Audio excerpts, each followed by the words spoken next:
This is Optimal Finance Daily, episode 143, Means or Mindset? Why the Rich Are Rich and the Poor Are Poor, by Kalen Bruce of MoneyMiniBlog.com. Get ready to maximize your potential with Optimal Finance Daily, the podcast that brings you the best content in personal finance 5 days a week. Your optimal life awaits. Now here's your host, Dan Warren. Hi again, everybody. Welcome back to Optimal Finance Daily, where I read to you Monday through Friday from some of the very best personal finance blogs on the planet. And a big day today. For the first time ever, we have a sponsor of the show, which is a huge help to cover our loss of money since this show started airing. So we are thrilled to have them aboard, and it's a service that we actually use and believe in, so it's a great fit for the show. And that sponsor is FreshBooks Cloud Accounting. Now, they're offering a month of free unrestricted use right now to listeners of this show, and you don't even need a credit card to try it out.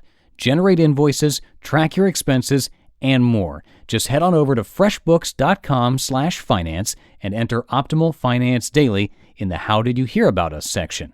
I'll mention why we went with them as a sponsor at the end of the show, but for now, let's go ahead and hear today's post and start optimizing your life.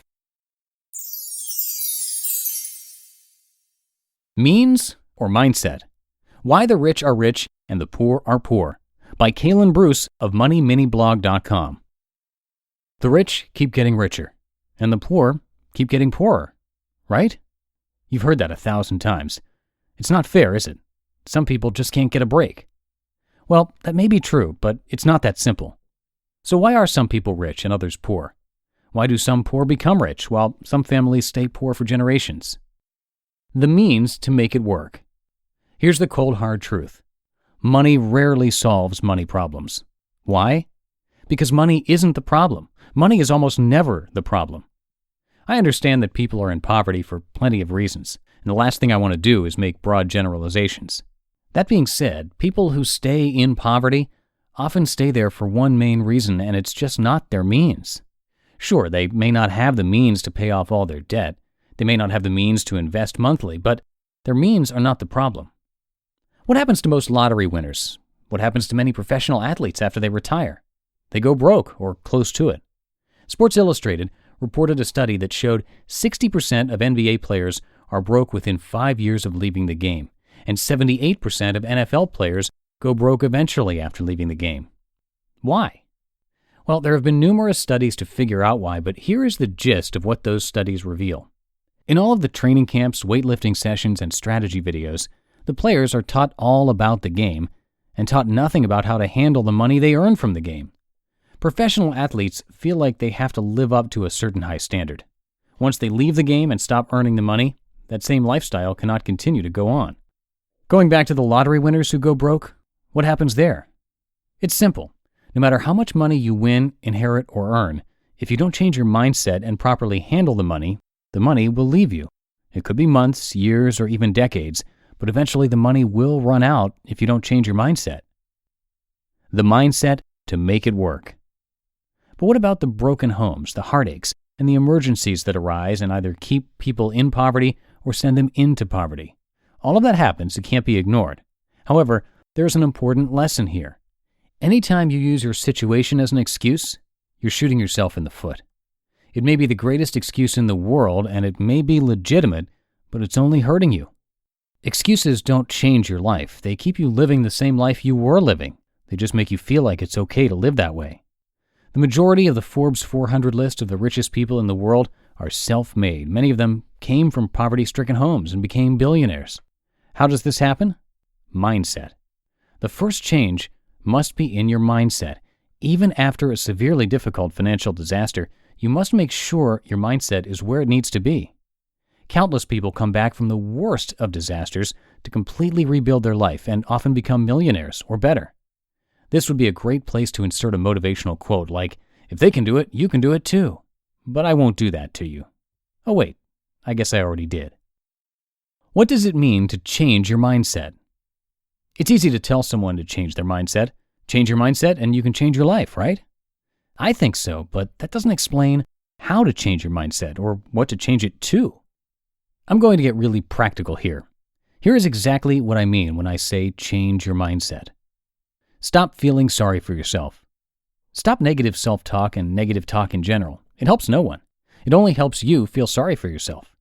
Don't like your situation? Change it, but stop being negative. Stop using your situation as a crutch. I get it. Something very bad happened to you. That's called life. Life happened to you. Bad things happen to everyone all the time. The important thing is what we do with those things. It's commonly said, are you letting your situation make you bitter or better? There is only one letter difference, but which one you choose can change everything. Don't focus on the I, focus on becoming better. Stop thinking you can't do something that others can do. If someone else did it, you can do it. Stop limiting yourself to the life you're living now. You are capable of earning more, living a better life, and helping more people. But first, you have to actually believe that. If you catch yourself thinking about why you can't do something instead of how you can do something, you're falling into the trap. You just listened to the post titled Means or Mindset: Why the Rich Are Rich and the Poor Are Poor by Kalen Bruce of MoneyMiniBlog.com. Now, as I mentioned at the top of the show, FreshBooks is our brand new sponsor here on Optimal Finance Daily, and this is a service that we strongly believe in. We've turned down other sponsors, but this is one that we use and believe in, and it's a great fit for us. If you're a small business owner or a freelancer or want a very simple way to track your expenses, give them a shot. They've made invoicing such an easy process. It only takes about 30 seconds to create and send an invoice, but there's a lot more really easy-to-use features that are worth checking out as well, like getting paid with credit cards, sending late payment reminders, expense reports, time tracking, you name it. They also have an app which lets you take pictures of your receipts, and FreshBooks will organize them for later. No more boxes full of receipts, and it's super intuitive to use. From there, it can create expense reports for you, which makes tax season a breeze. And again, you don't need a credit card to join, and you get a month of unrestricted use to try it out totally free if you come by freshbooks.com/finance, and all you have to do is enter Optimal Finance Daily in the How Did You Hear About Us section. So, a huge thanks to FreshBooks for believing in this show and our vision of bringing blogs to audio.